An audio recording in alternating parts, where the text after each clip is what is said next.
সময় কত তাড়াতাড়ি বদলায়। 2 মাস আগে ভারতের ডিফেন্স মিনিস্টার এসসিও সামিটে গেছিলেন, যেখানে ডিফেন্স মিনিস্টাররা যোগদান করেছিলেন। আজকে ভারতের প্রধানমন্ত্রী সেখানে গেলেন এবং আজকে সরাসরি সেই সামিটে পেহেলগাম হত্যাকাণ্ড নিয়ে তীব্র নিন্দা এবং প্রতিবাদ করা হলো।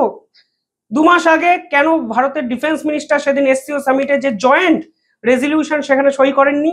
তার প্রথম কারণটাই ছিল এসসিও সামিটে পেহেলগাম হত্যাকাণ্ড নিয়ে কোনো কথা বলা হয়নি। উল্টে পাকিস্তানের বালুচিস্তান ইস্যু, পাকিস্তানের সন্ত্রাসবাদ আক্রমণ এবং ভারত বিরোধী একাধিক কথায় কিন্তু শিলমোহর সেদিন দেওয়ার একটা প্রবণতা তৈরি হয়েছিল, যা আজকে 180 ডিগ্রি ঘুরে গেল, যা ভারতের কাছে অনেক বড় ডিপ্লোম্যাটিক জয় বলে বিশেষজ্ঞরা বলছেন। এসসিও সামিটে যে রেজলিউশন হয়েছে সেখানে বলা হয়েছে যারা পেহেলগাম হত্যাকাণ্ডের সঙ্গে জড়িত তাদেরকে ধরতে হবে, তাদেরকে কোনোভাবে ছাড় দেওয়া সম্ভব নয়।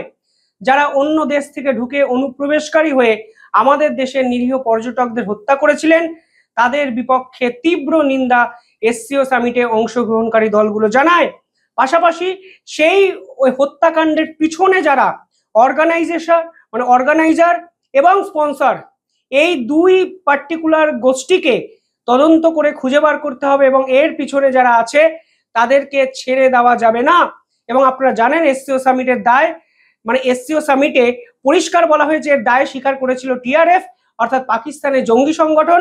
অর্থাৎ এসসিও সামিটের প্রথম ঘন্টাতেই পাকিস্তানকে ধুয়ে দেয় ভারত এবং ভারতকে রীতিমতো সমর্থন করে চীন, রাশিয়া এবং বাকি যত দেশ আছে তারা।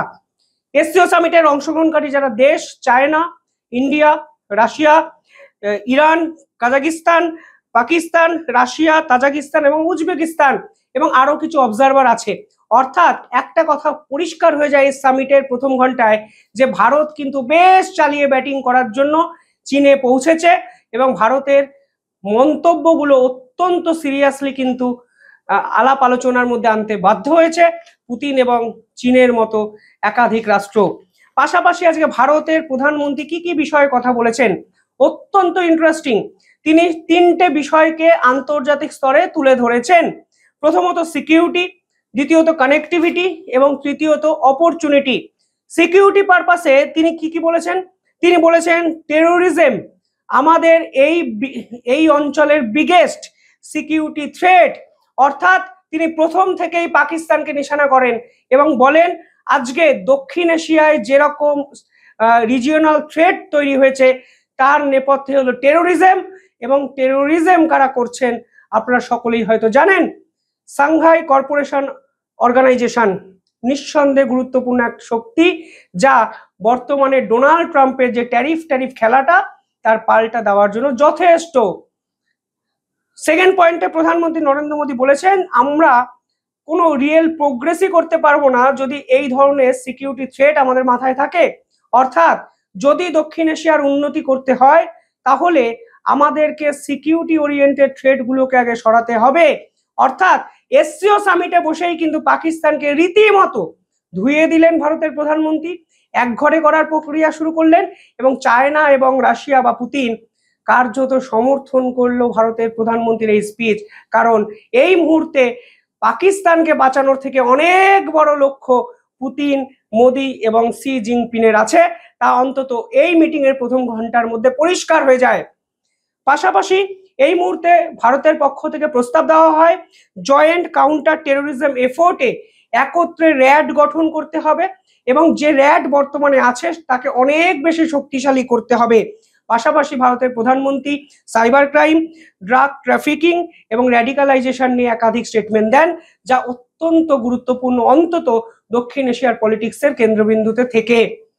পাশাপাশি প্রধানমন্ত্রী নরেন্দ্র মোদী আজকে কানেক্টিভিটি নিয়ে কথা বলেন। সেখানেও কিন্তু ভারত তাদের কথাবার্তায় বুঝিয়ে দেয় তারা কিন্তু চায়নারও একটা বিষয় নিয়ে রীতিমতো বিরক্ত। কানেক্টিভিটির পয়েন্টে ভারত পরিষ্কার বলেন কানেক্টিভিটি বাড়ুক ভারত চায়, কিন্তু ভারত এটা বিশ্বাস করে কানেক্টিভিটিতেও যেন ট্রান্সপারেন্সি থাকে, ইনক্লুসিভনেস থাকে, রেসপেক্ট থাকে এবং সভারনিটিকে সম্মান করার প্রবণতা থাকে।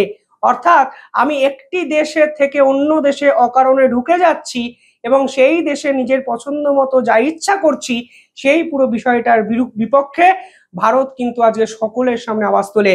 এবং ইঙ্গিতটা কিছুটা চায়নার যে বেল্ট অ্যান্ড রোড ইনিশিয়েটিভ সেখানে আছে, কারণ চায়না পিওকেতে পাকিস্তান অধ্যুষিত কাশ্মীর সেখানে কিন্তু একাধিক ইনভেস্টমেন্ট করছে, যা কিন্তু ভারত মেনে নেবে না, তাও কিন্তু ভারতের প্রধানমন্ত্রীর এই স্পিচে স্পষ্ট হয়ে গেছে।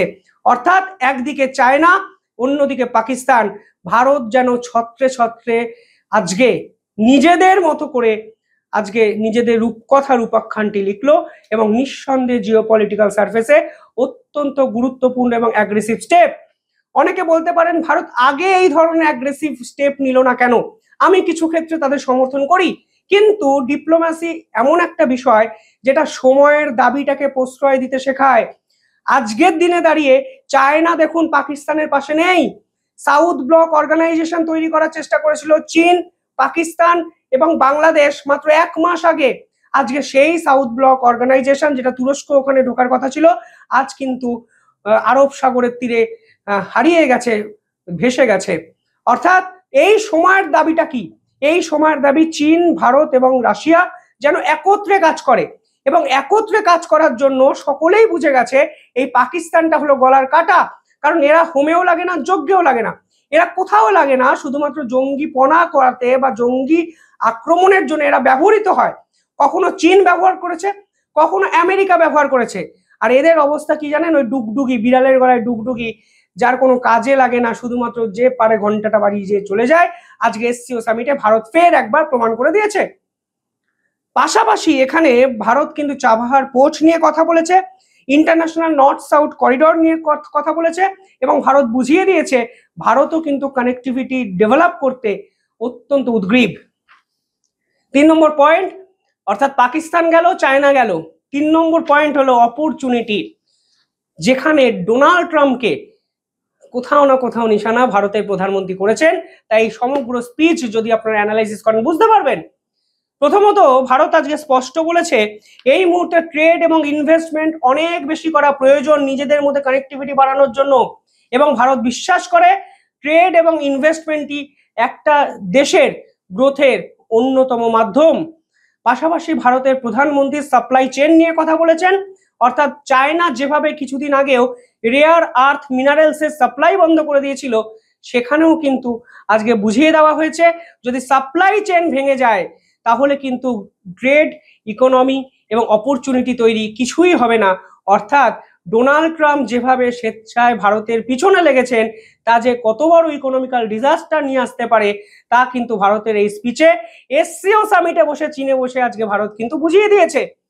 পাশাপাশি আজকে এনার্জি সিকিউরিটি নিয়ে কথা বলা হয়েছে।